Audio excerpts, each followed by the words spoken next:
ఓం గం గణపతయే నమః. స్వర్ణలక్ష్మీ నమస్తే అస్తు. పరబ్రహ్మ స్వరూపిణి రాజ్యం దేహి ధనం దేహి సర్వకామాంచ దేహి మే.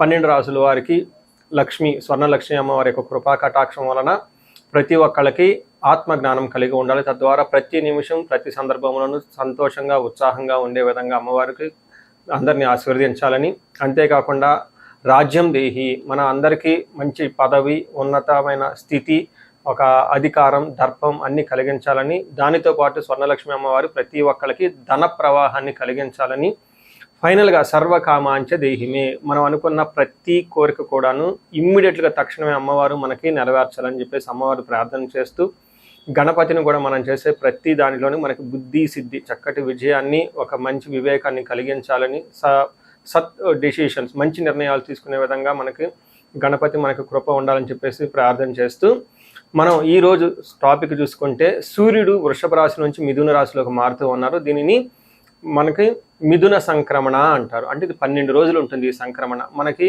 మకర సంక్రమణ, మకర రాశి ఎలానో ప్రతి నెల ఒక్కొక్క సంక్రమణ వస్తుంది. ఇప్పుడు రాబోయే సంక్రమణ మిథున సంక్రమణ అంటారు. ఇది 30 రోజులు ఉంటుంది. 15వ తారీఖు జూన్ నుంచి జూలై 15 వరకు ఉంటుంది. ఈ 15 రోజులు సూర్యుడు మిథున రాశిలో ఉండటం వలన ఏం జరుగుతుంది 12 రాశుల వారికి అని తెలుసుకున్నాం.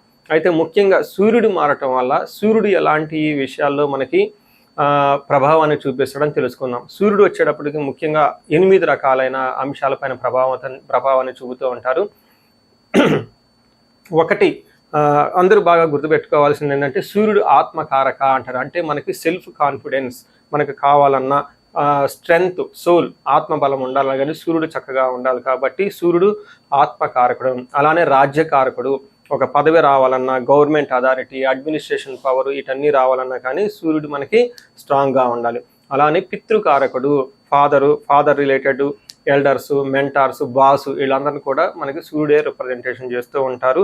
యశస్సు, కీర్తి ప్రతిష్టలు, గుర్తింపు, కొంతమందికి గుర్తింపు ఉంటుంది ఏ పని చేసినా, కొంతమందికి ఏ పని చేసినా గుర్తింపు అనేది ఉండదు. ఈ గుర్తింపు లేకపోవడం కూడా కారణం కూడా సూర్యుడు వాళ్ళ జాతకంలో సరిగ్గా లేకపోవడం అని గమనించుకోవాలి.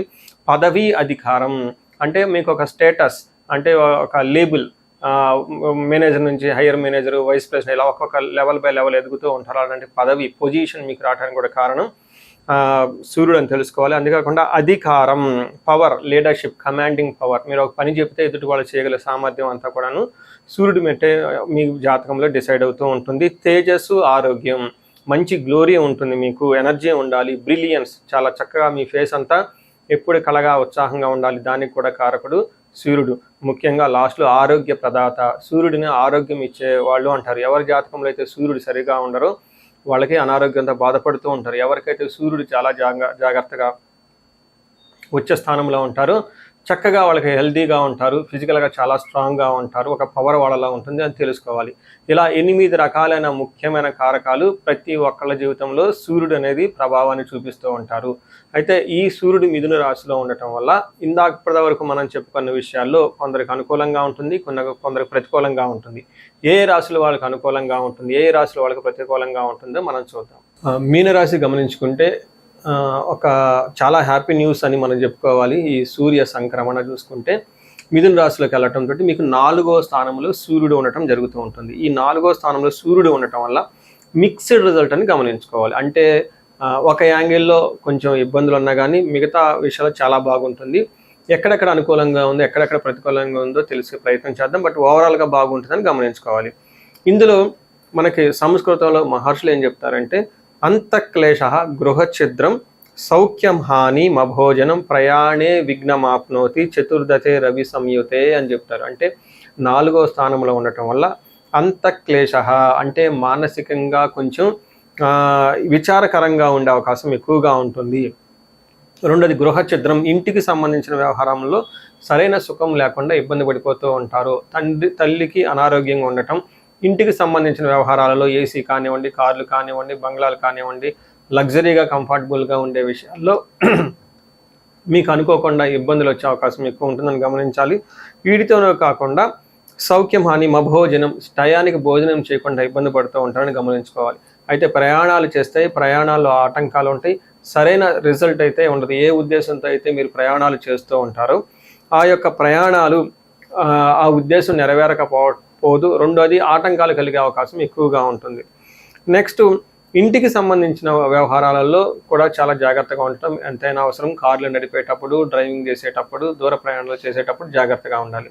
ఇదంతా మనం నెగిటివ్ సైడ్లో. అయితే పాజిటివ్ సైడ్లో చూసుకుంటే సూర్యుడు 10వ స్థానంలో చూడటంతో వృత్తిరీత్యా ఆర్ ప్రమోషన్, స్టేటస్, పవర్, అథారిటీ విషయాల్లో చాలా ఎంకరేజ్మెంట్గా ఉంటుంది. వీటిల్లో గుడ్ అచీవ్మెంట్స్, అనుకున్న పనులన్నింటిలో కూడా చక్కగా సాధించుకుంటారని చెప్పుకోవచ్చు. డిజైర్ ప్రమోషన్, జాబులో అనుకున్న విధంగా ప్రమోషన్స్ వచ్చే అవకాశం ఎక్కువగా ఉంటుంది. అనుకున్న పొజిషన్లు అయితే ఖచ్చితంగా ఉంటుంది. ఎన్ఆర్ఐలు అయితే ఎవరైతే ఉంటారో ఇంటికి సంబంధించిన వ్యవహారాలలో, లేదంటే వాళ్ళు అక్కడ ఉంటారు కాబట్టి వాళ్ళ నేటివ్ ప్లేస్లో ప్రతికూలంగా ఉండే అవకాశం ఎక్కువగా ఉంటుంది. వాళ్ళు వృత్తిరీత్యా అక్కడ ఉంటారు కాబట్టి వాళ్ళు చేసే జాబుల్లో చాలా అనుకూలంగా ఉంటుంది. ఎవరైతే ఈ H1B వీసాలకు కానివ్వండి, లేదంటే గ్రీన్ కార్డుకి సంబంధించి లాంగ్ టర్మ్ సెటిల్మెంట్ చేసుకోవాలని ఎవరైతే అనుకుంటారో వాళ్ళకైతే అనుకూలంగా ఉంటుంది. సో చూసారు కదండి, మీరు ఏ ప్రకారంగా చూసుకున్నా కానీ ఈ రాశి వాళ్ళకి ఇంటికి సంబంధించిన వ్యవహారాలలో, అంతర్గత వ్యవహారాలలో కొంచెం ఆటంకాలు, చిరాకులు, పరాకులు ఉన్నా కానీ ప్రొఫెషనల్ మ్యాటర్స్లో చాలా చక్కగా చూసుకుని వెళ్ళిపోతారని మీరు గమనించుకోవచ్చు. ఈ రాశి వాళ్ళు, మీనరాశి వాళ్ళు ఏలినాటి శని ప్రభావంతో చాలా ఎక్కువగా ఇబ్బంది పడుతున్నారు కాబట్టి ఇండివిజువల్గా మీరు ఒకసారి జాతకం చూపించుకోవటం చాలా ముఖ్యం అని చెప్పేసి నేను భావిస్తున్నాను. సో మనం పరిహారాలు చూసుకుంటే సూర్యుడికి కొన్ని పరిహారాలు మీరు చేసుకునే పరిహారాలు కొన్ని ఉంటాయి. కొన్ని వచ్చేటప్పటికి బ్రాహ్మణ పండితులతో చేయించుకోవటం చాలా ముఖ్యం. కొన్ని క్షేత్ర దర్శనాలు కూడా చేసుకోవటం చాలా చాలా ఇంపార్టెంట్. ముందు ముఖ్యంగా మీవంతా సెల్ఫ్ రెమెడీస్ అంటారు, మీరంతా స్వయంగా చేసుకునే పరిహారాలు కొన్ని ఉంటాయి. అందులో ముఖ్యంగా చూసుకుంటే సూర్య నమస్కారాలు చేయడం చాలా ఇంపార్టెంట్. సూర్య అష్టకం చదవటము లేదా ఆదిత్య హృదయ స్తోత్రం చదవటం కూడా చాలా ఇంపార్టెంట్.